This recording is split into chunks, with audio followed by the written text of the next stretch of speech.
Hello, I'm Delami. Have you ever noticed how quiet the lowest point is? Not the peaceful kind of quiet, not the morning coffee and not the notifications quiet. It's a different kind. It's the kind of quiet where the world keeps moving, but you feel like you have been paused at the moment. It's the kind of quiet where your phone still lights up, but you don't feel like responding to anything, not even to your own thoughts.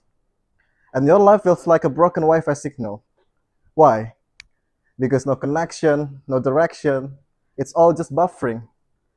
I have been there, not just once, but multiple times. And usually at this moment, life doesn't give us a guidebook. No skip ads, no try again letter cards. It's just us, with our overthinking, and probably our Spotify suddenly recommending heartbreak songs we didn't even search for.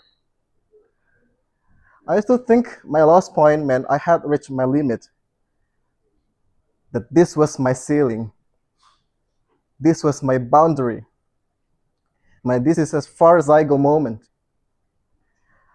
But today, I want to challenge that because what if my lowest point is not my limit? What if it's actually my starting line? A few years ago, I led an important project, big expectations, high exposure, a lot of trust placed on me. And it failed. Not a soft failure, not a minor revision needed failure. This was the type of failure where people suddenly became very busy around me, like nobody wanted to talk to me. And their silence was even scarier. My decisions were questioned. My credibility, of course, was shaken. And my confidence disappeared faster than the free food in the meeting room. Even my laptop started lagging. I don't know why. Maybe it felt the stress too. And one night, after another long day of pretending everything was fine, I just sat in my car, not driving, not calling anyone, just sitting there because I had no energy left. I had no energy left to even explain what I was going through. And then I remember thinking, okay, this is it. This is the rock bottom.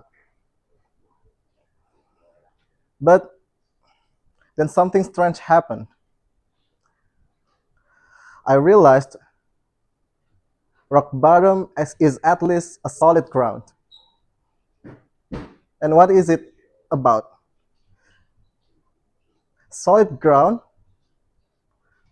means there was nothing left to fall from, nothing left to lose. And maybe that was exactly what I needed.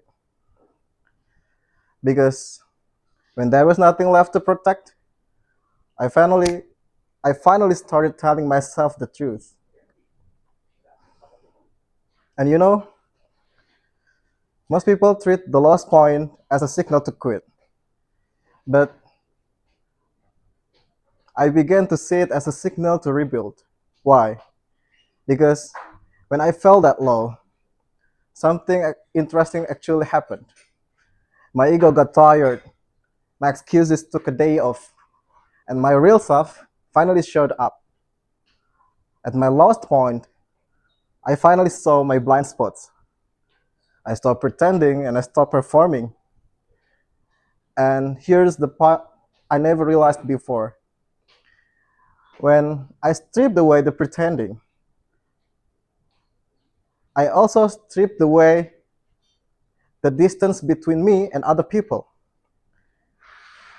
In that moment of honesty, I didn't just see myself differently, I started seeing others differently too.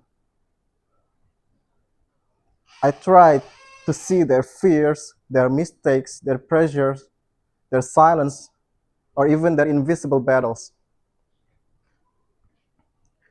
I realized most people were not difficult, they were just struggling. And suddenly, my failure stopped being just about me. It became a lens to understand others. And this was where my personal rock bottom quietly turned into something else, not just about me, not just a personal lesson, but also a more important one, which is leadership. Leadership is not safe when we are admired, it's safe when we are exposed. And then, when I start calling myself a leader, this is where my leadership communication is actually tested. In communicating as a leader, I used to focus only on how to sound confident, how to influence, how to persuade, or how to deliver my visions. But I don't know exactly how to communicate when I felt like a PowerPoint with missing fonts, or simply when I was broken. When my life highlights didn't match my internal reality, when I didn't even fully trust my own voice, my last point taught me something no leadership seminar ever could.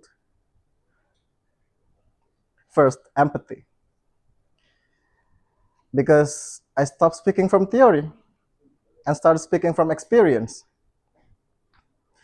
When someone in my team felt, for example, I didn't just correct them anymore, but I recognized them. And then authenticity, because I no longer try to look impressive. I just try to be honest. And here's the uncomfortable truth. Honesty is actually risky. Because once I'm honest, I can't hide behind my title anymore. But honesty, again, it creates connection. I learned that people don't resonate with perfect leaders. They resonate with human leaders. Nobody trusts someone who sounds like a motivational poster 24/7.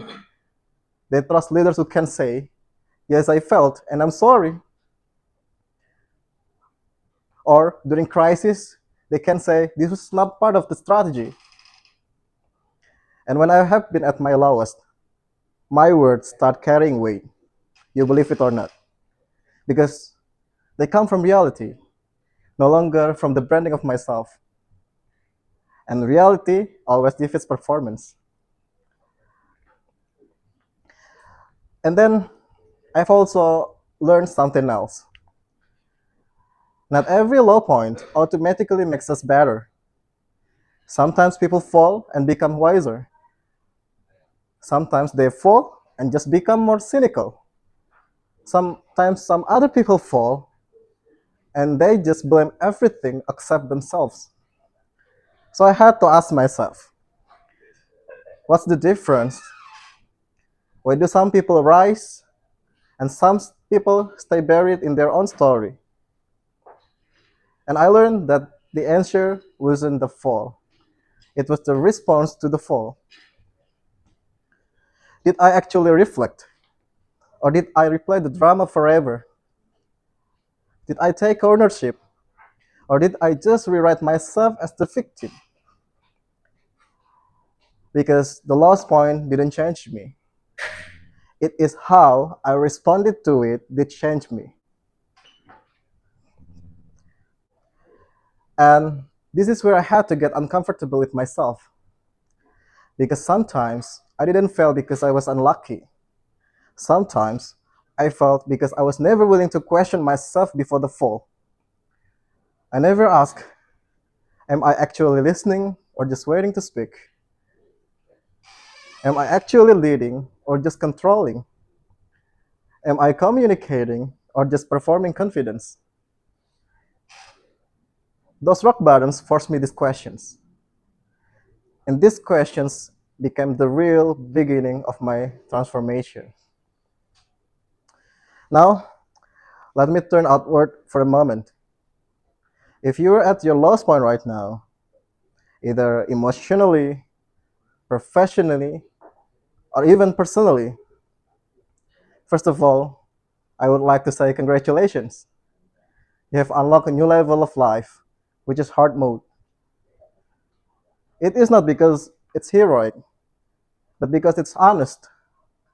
Like I mentioned earlier, if you are in these situations, there's no tutorial, no cheat sheets, no cheat codes, just silence and probably occasional breakdowns.